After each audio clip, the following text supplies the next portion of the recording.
I want to know, have you or has your eating habits changed over the years?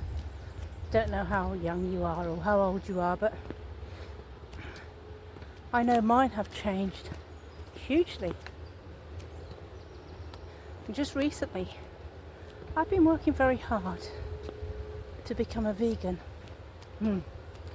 Now, back in my 20s, I could eat anything. And in fact, in my 20s, we were running a transport business and we actually had no time for cooked meals, proper cooked meals.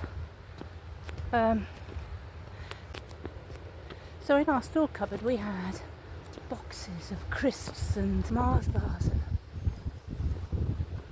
all sorts of things that we could just grab and drink and eat quickly.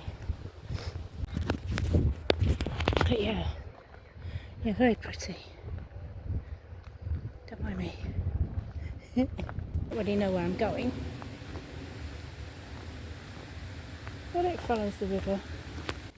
So when I got to the age of 30 and we moved to Lincolnshire, and I had my children then, I became a really good parent, cooking meals all the time for my kids and my husband.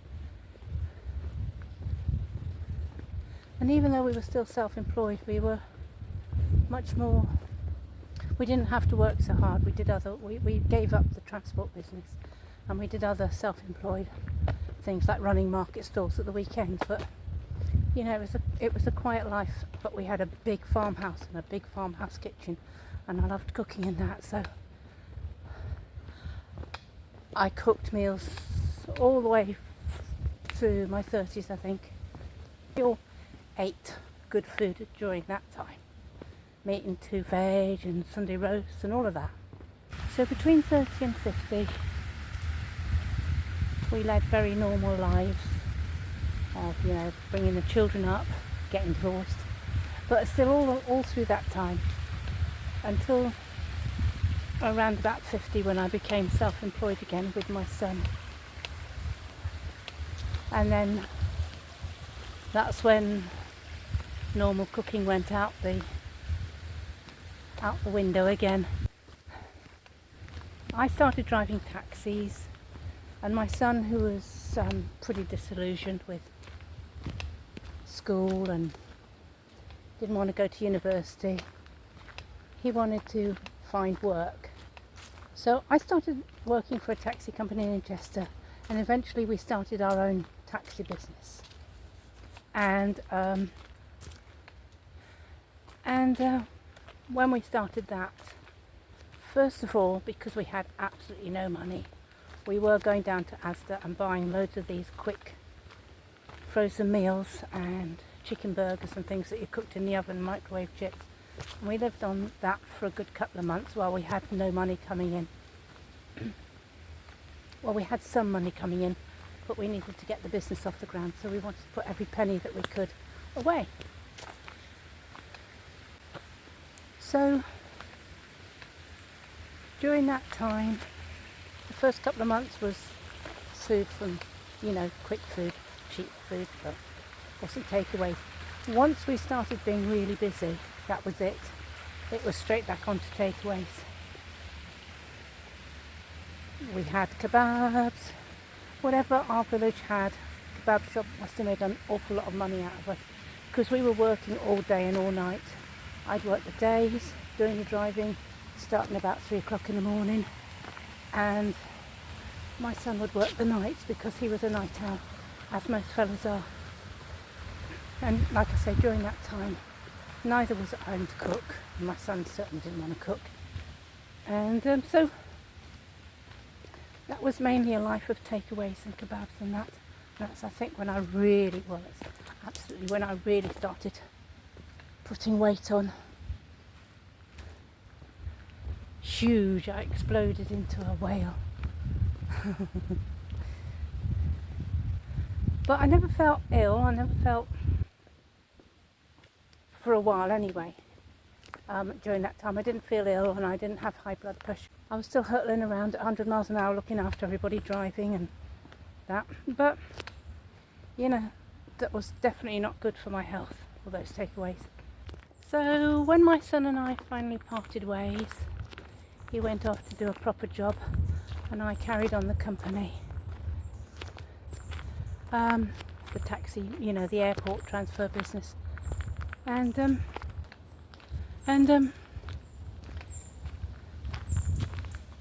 I moved around a bit then. I moved to a gypsy caravan park, and eventually, after becoming homeless, I ended up in Ellesmere Port in social housing, in this lovely flat, huge flat. And I went mad with cooking there. To start off with, just cooking my curries that I loved, and a tiny little kitchen, but it was mine. First time I felt something was actually, a place was actually mine. That all got destroyed in COVID. But at the time, you know, it was mine, and I was just cooking and cleaning and driving my car, my lovely Mercedes, to the airport. But I was eating well. And then there were some days when I would not be eating right because I was really, really busy trying to do the office work as well as drive the car. And I'd have takeaways for maybe about a week, a few days, and all of a sudden I'd feel unwell again. And then I realised that it was high blood pressure after looking up on YouTube about what might be affecting me. And I realised that my health and my eating habits were pretty diabolical. Even though I was cooking the curries and that, it wasn't enough to bring my health back. So that's when I started going mad on YouTube. I was watching everything, people like Dr. Eric Berg and Thomas DeLauer. I really got into keto, and I made notes and only started buying all the things that they suggested that you eat to make yourself fit again. Wrote down everything that they said you should eat and how to lower blood pressure and why you were getting high blood pressure and cortisol and carbohydrates and all of that stuff. And I lost so much weight. So it wasn't really until but I was drinking a lot of alcohol then as well, which I think was the thing that kept my weight up high. So it wasn't actually until I actually moved into my car. And when you see the start of the videos, you will see me overweight. I wasn't as overweight as I was originally, but I was still overweight. It is humid today. And when I had to live in my car, I couldn't drink alcohol anymore. Can't drink and drive. You can't even park up and drink. You just can't risk that. You don't know when you're going to be moved on. You know, it was always a risk that I was never prepared to take, and lose my Lexi, lose my license. It just wasn't going to happen. And I always did have in the back of my mind that I might be able to get the taxi business back. I still had my license, I still had my operator's license and my badge. And I think I was always slightly hopeful that maybe that would happen. But anyway, because I was already addicted to keto, when I lived in my car, you'll see that. I always went to sort of somewhere like Morrison's and I bought fruit and veg and stuff. Every so often I did have a takeaway, but mostly I was having to save money because I didn't have a lot to spend. I was really had to be really careful. Even though I had a job, it wasn't enough to drive Lexi around and live the life that I had been coming accustomed to before I got that job. So I had to be careful with my money. So that's why I was always at Morrison's buying little, like I do with the camping now, you know, little meal things that would last me a couple of days, and it might be olives and cheese and spinach, broccoli, all sorts of bits and pieces. Whatever I see in the shop, I think, oh, I haven't had that for a couple of days. Quite fancy that. That really got my health back, living in that car in a funny sort of way. So that was good. So it was while I was in the lakes parked up by this field with animals in it that I saw something happen, and it was part of a process. It wasn't anything that shouldn't have happened. It was part of a process. I'm not going to tell you about it because I don't want you to be forced into becoming vegans just because of what I saw. But it shocked me. It really upset me. And I decided from that day onwards that I would work very hard at becoming a vegan. Took some time to drop the meat. I didn't touch the animal that I saw in the field, but I was still eating chicken, trying to make sure I got the iron and stuff into my body that I needed, because I was a bit concerned that I'd be missing out on some good nutrients by not eating meat.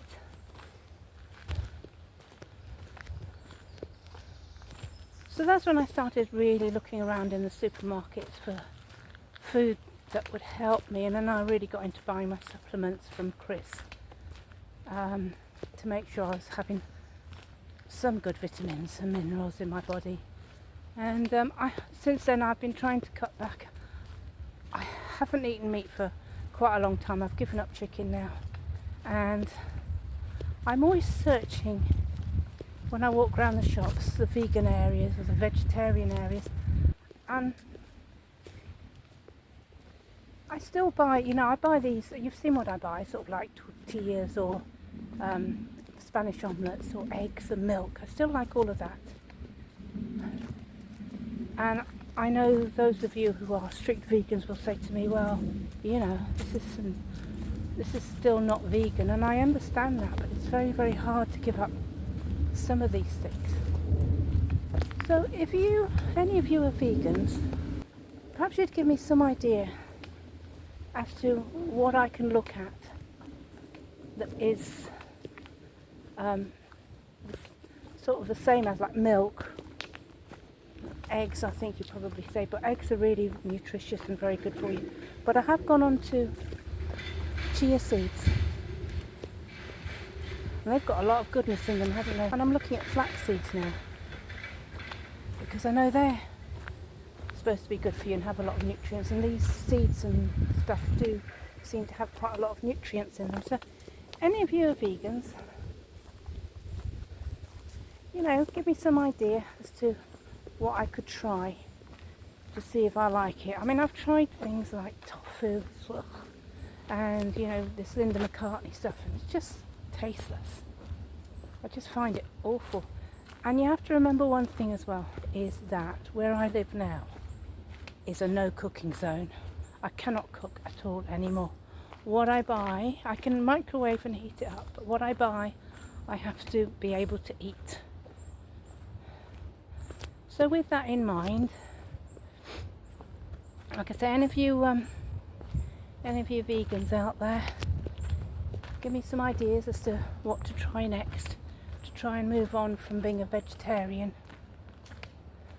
See, things like sardines, I'll buy those because they've got, good nutrients, omega-3 and that sort of stuff. I worry about, and that's the same as eggs, and I worry about not being able to eat or get that nutrients anymore. So if any of you are sort of really into this stuff and know what you can buy that is really full of nutritional stuff, then let me know. So eating all these things like the hemp seeds and the flax seeds, sort of becoming a bit of a hippie, aren't I? I'll be putting this band round my forehead soon. Food is no longer as important as it used to be for me. Now I eat to keep fit and well, fill me up. I like my bananas, and I have lemon water instead of bottled water now. So I boil my water and then I squeeze lemon juice in it. So I do things that make me fill me up or quench my thirst. But I especially with halal in now, I do not even consider buying any meat. That's another thing that's stopped me as well, knowing that we have halal in this country. I have to say, I didn't approve of mass production and mass killing and slaughter of animals, but I always thought we were sort of pretty decent when we did that sort of stuff, but now it worries me a lot. So yeah, meat apart from